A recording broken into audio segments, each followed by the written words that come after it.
আওয়ামী লীগ তার কার্যক্রম চালিয়ে যাবে। অনুরোধ করেছি আমরা শেখ হাসিনাকে ফেরত চাই, আমরা তো তাকে ফেরত চাই।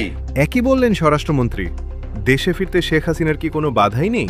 আমরা তো তাকে ফেরত চাই, আইনিভাবে চাই। পররাষ্ট্র মন্ত্রণালয়ের মাধ্যমে আমরা অনুরোধ করেছি, এক্সট্রাডিশন চুক্তি অনুসারে অনুরোধ করেছি, আমরা শেখ হাসিনাকে ফেরত চাই এবং আমরা চাই তিনি মামলা ফেস করুন। তো এখন যদি কেউ বলে আসতে চাই, আমরা তো তাকে চাচ্ছি ফেরত। তাহলে কি আইনি কোনো জোর নেই?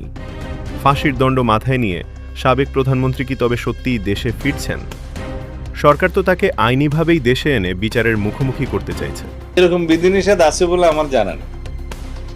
এখন যদি কোনো গণমাধ্যম কোনো বক্তব্য প্রচার করে থাকে, আদালতের যদি কোনো নিষেধাজ্ঞা না থাকে সেই ব্যক্তির বক্তব্য প্রচারের, সেই ক্ষেত্রে পারে। কারণ আদালতের নিষেধাজ্ঞা আছে কিনা আমি সে জানি না। আছে,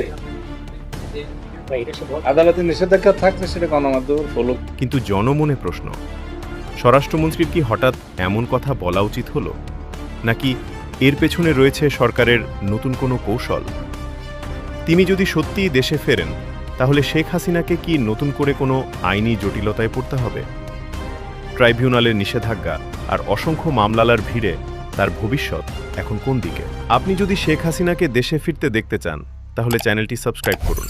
আর যদি তাকে দেশে ফিরতে দেখতে না চান, তাহলে ভিডিওটিতে একটি লাইক দিন।